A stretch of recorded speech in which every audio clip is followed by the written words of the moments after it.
What you're looking at is phase 1 of our recipe for jerked chicken burgers. You're gonna chop up your onion like so in half once and then cut diagonally through the pieces. You're gonna quarter the jalapeno like half and then half of it and then cut those halves into pieces. A lot of times we'll go back and make finer pieces by cutting through the halves and just making them small pieces like so. Once you're done with the onions and jalapenos, you want to set them off to the side. And just a sidebar, if you like the taste of jalapenos but you don't want the heat, you can actually rip out the seeds first, and then that way you can again get that feeling in your mouth versus the heat, because whenever you cook jalapenos they actually get hotter. What you're looking at is that pound of hamburger meat we had in the package. We just pulled it out of that tubing or whatnot, and we're gonna press that down flat with the blade just to get it as pretty thin. It doesn't have to be ultra thin or whatnot, and you want to do it right on your cutting board, to get the rest of those jalapeno seeds off of the bottom. And this is basically the thickness that we're going to be working with. Our next step is to get into our traditional Jamaican jerk seasoning, hot and spicy sauce.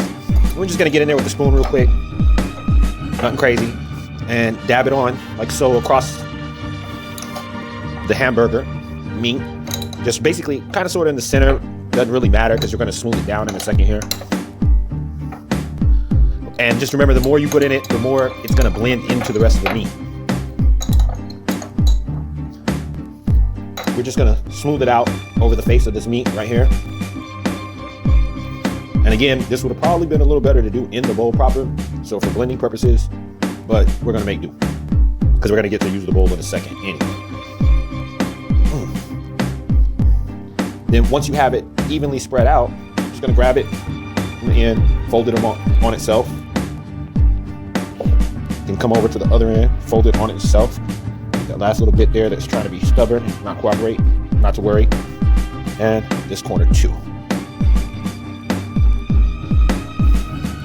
And then grab it and transfer it into your bowl, your mixing bowl. And don't worry, if like a little piece like this falls out, no big deal. Get this cutting board out the way.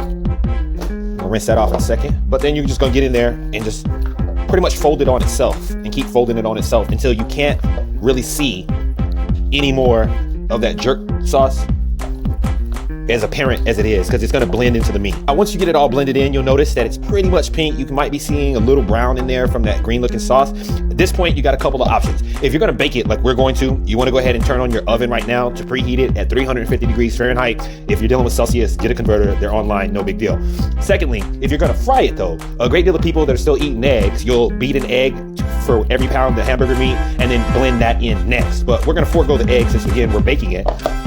And we're gonna make it into basically like a little bowl here. And once we get that bowl going, that's when we're gonna go back to our jalapenos and onion. And we're just gonna drop the kids all in the pool, get them in the middle there. And not only that, we're gonna drop our cheese in, because the cheese is gonna cook from the inside of the burger. It's gonna be so delectable, so very delectable. Now you gotta be careful when pan frying though, that you gotta watch the cheese, especially if you're using a cast iron skillet, a non-stick, porcelain, or not sure about those copper things yet, haven't heard any press either way, but you want to be careful and mindful that the cheese is in there, and sometimes it's going to come out of the burgers as you're frying, whereas if you're baking the burgers, not a real big issue. So now we're going to go ahead and just blend that in, all that goodness.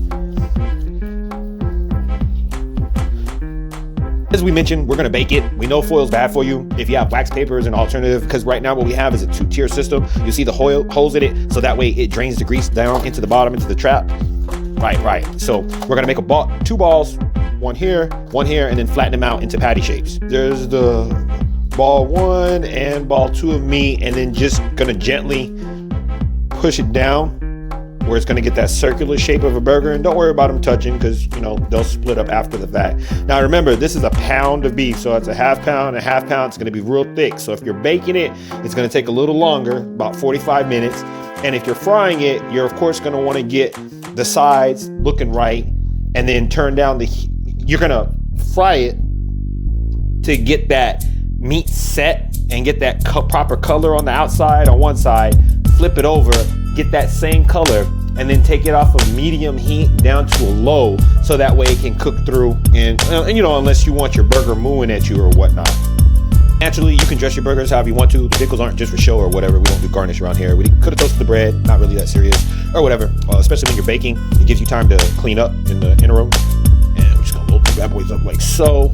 It doesn't really need any dressing, but you know, you can put it on if you want. There you have it, ladies and gents. One of our favorite recipes. Bon appetit. Yes, we're from a time and space where bread is the hamburger bun, the hot dog bun, the sandwich meat, the toast, the French toast, all that.